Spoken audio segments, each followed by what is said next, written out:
안녕하세요. 로이어 프렌즈입니다. 오늘자로 기사들이 진짜 지금 많이 뜨고 있거든요. 어저께 가로세요 연구소 가세연에서 한 방송 때문에 지금 이제 1000만 구독자를 가진 그 뜨양 이 이제 뭐 어떤 사건에 이제 좀 연루되셔가지고 지금 아주 지금 기사 계속 뜨고 지금 핫하더라고요. 일단 그 내용 자체는 전체적으로 요약을 하면 유튜버들 중에서 막 사건 사고들 막 고발하거나 막 이러신 분들, 속칭 유튜버 레카라고 하죠. 그들 중에서 뭐 구제역 그리고 주작 감별사 뭐 이런 사람들이 쯔양을 협박해가지고 돈을 뜯었다는 그 녹취가 가세연을 통해서 풀리면서 지금 이렇게 조금 논란이 되고 있는 것 같아요. 그래서 저도 이제 조금 궁금해서 그 가세연 방송을 한번 들어봤거든요. 이제 객관적인 상황을 좀 알아야 되니까. 그래서 그 녹취를 봤는데 보면 이런 말들이 좀 나와요. 이번 건은 터트리면 쯔양 은퇴해야 돼. 금전적 이득을 취하는 게 낫다. 쯔양이 버는 돈이 있으니까 어느 정도는 괜찮게 챙겨줄 것 같다. 그리고 그년이 이거를 거부할 수 있을까? 그냥 몇천 시원하게 당기는 게 낫지 않나? 이년이 나중에 공갈로 고소할까봐. 쯔양이 지금 그 입막음 비용으로 같이 일하던 여자애들한테 매달 600만 원씩 두 명한테 1200만 원 주고 있는 거 아니야? 뭐 이런 등 막 서로 주고받는 대화가 막 나와요. 구제역이랑 주작 감별사라는 사람하고. 그런 과정에서 또 구제역은 그런 말도 해요. 자기가 이제 뭐 고소를 당했는데 고소 당해봤자 끽해봐야 벌금 몇백만 원 나오고 끝나겠지만 내가 한번 크게 하려면 이건 2억은 받아야 될 것 같은데 현찰로 이렇게 또 말도 해요. 그리고 실질적으로 이제 쯔양 소속사 이사와 구제역 간의 녹취에서는 구제역이 쯔양 소속사로부터 한 5,500만 원 정도 이렇게 받은 걸로 또 나오기도 하더라고요. 이게 이제 가세연에서 지금까지 이제 풀린 녹취거든요. 이렇게 이제 녹취가 풀리고 나니까 이거에 대해서도 바로 쯔양 측에서도 이제 라이브 방송을 켜가지고 얘기가 나왔어요. 새벽에 했죠. 그 영상의 내용을 한번 요약을 해드리면 인터넷 방송을 시작하기 전에 이제 학교 휴학을 했는데 그때 당시에 만난 남자친구가 폭력적인 모습을 계속 이제 갑자기 보이기 시작했고 헤어지자고 했는데 그때부터 이제 좀 지옥 같은 일이 벌어지기 시작했다. 알고 보니까 몰래 찍은 영상이 있었고 그 영상으로 협박을 하면서 많이 때렸다. 그러다가 앉아서 술만 따르면 된다는 곳이 있어서 거기서 일을 시켰다. 그때 당시 번 돈 다 뺏겼다.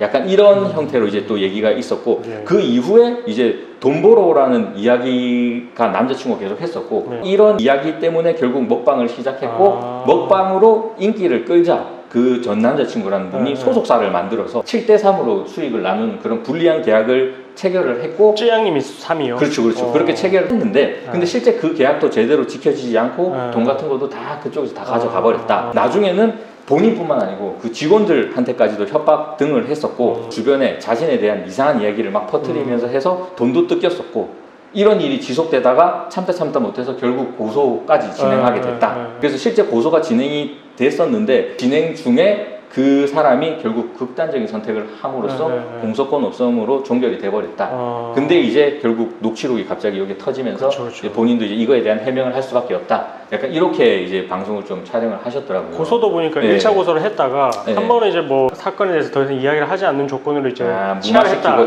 그랬다가 다시 이제 이게 오픈이 되니까 그래서 2차 고소를 진행을 해가지고 진행 중에 이제 극단적인 선택을 하게 됐다. 뭐 이렇게 됐더라고요. 저희도 이제 지금까지 나타난 그 사실관계만 비춰봤을 때 쯔양이라는 이 분이 전 남자친구한테 실질적으로 엄청난 피해를 당하시면서 이걸 이제 혼자서 좀 감당을 하시려고 하다가 보니까 점점 일이 좀 더 크게 좀 번져간 것 같아요. 그래서 방송에 보면 이제 본인도 원래는 이제 이걸 감추고 싶어 했는데 이렇게 이제 녹취록이 터지고 본인도 해명 방송을 하다 보니까 이제 숨지 않고 계속해서 이제 적극적으로 좀 하겠다 이렇게 좀 얘기를 하고 계시거든요. 근데 제가 볼 때도 이게 맞는 것 같아요. 본인이 어떻게 보면 전 남자친구한테 이렇게 큰 피해를 당한 사람이기 때문에 피해자잖아요. 굳이 피해자로서 계속해서 이렇게 숨어 지내실 필요는 없으실 것 같고 이런 일을 근데 제가 볼 때는 겪으면서도 꿋꿋하게 채널 계속 운영해서 지금 1000만 만드신 게 저는 진짜 엄청 대단하게 보이거든요. 기부도 많이 하시고. 그렇죠. 지금으로서는 절대 숨을 일이 아니다. 본인이 이제 피해자로서 이렇게 오픈을 하셨으니까 더 떳떳하게 하시면 될 것 같아요. 방송을 보셨던 분들이 뭐 표정이 조금은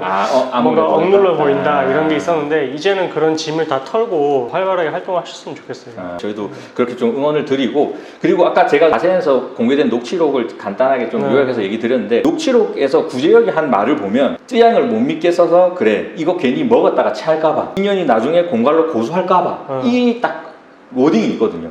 그러면 이건 뭐예요? 공갈에 대한 인식이 있었다. 그렇죠. 자기가 이미 이렇게 해서 협박해서 돈을 뜯어내는 거는 공갈이라는 걸 본인이 알고 있었다는 거예요. 자기 행동이 문제가 된다는 걸 인식하고 있어요. 스스로 이건 알고 있었다는 거기 때문에 지금 이제 전 남친은 사망해서 공소권으로 종결됐지만 구제역이라는 이 사람은 실제 공갈죄로 처벌이 될 수 있는 부분이에요. 그리고 확실하게 이거는 뭐 찌양측이든 어디든 확실하게 뭐 고소든 해서 잘못된 이런 그 형태를 조금 뿌리 뽑는 게 제가 볼 때는 맞는 것 같아요. 맞아요. 예, 뭐 유튜버 레카들이 가해자에 대한 신원을 공개하고 막 이렇게 하면서 뭐 사적 제재라는 말도 많이 나오고 하면서 시원하게 뭐 속을 긁어줄 수 있는 부분도 있지만 이렇게 지금 그렇죠. 잘못된 게 지금 나타나고 있잖아요. 이건 변질이 된 거죠. 예, 완전 변질돼 버리는 거잖아요. 그러니까 국가에서 그 수사권이라든지 이런 거를 어떻게 이제 뭐 경찰이라든지 아니면은 뭐 검찰이 이렇게 몰아넣은 이유가 있어요. 이렇게 변질이 되기 때문에 그런 거거든요. 결국 변질이 돼 버리면 이 사람들도 자기들 나름대로 카르텔을 형성해서 우리들 눈밖에 나는 사람은 공격하고 눈밖에 안 나면 뭐 조금 뭐 뒤에서 돈 받고 묻어두고 이런 일이 발생해 버린단 말이에요. 그렇죠. 이게 좀 심각한 문제인 것 같아요. 이번에 좀 제대로 터진 것 같고,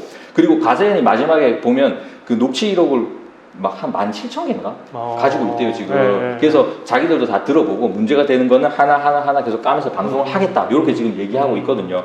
그래서 저희들도 지금 이런 거 보니까는 조금 문제가 좀 심각한 것 같아서 혹시 속칭 그 레카 연합이라는 곳으로부터 뭐 공갈등 좀 피해를 당하신 분들이 있으면 진짜 객관적인 자료 증거 가지고 저희 사무실 찾아오시면 저희가 그거 검토해서 도와드릴게요. 본인들도 숨지 마시고 적극적으로 조금 헤쳐 나가셔가지고 이런 분위기를 조금 바꿔보는 게 좋을 것 같습니다. 네, 맞습니다.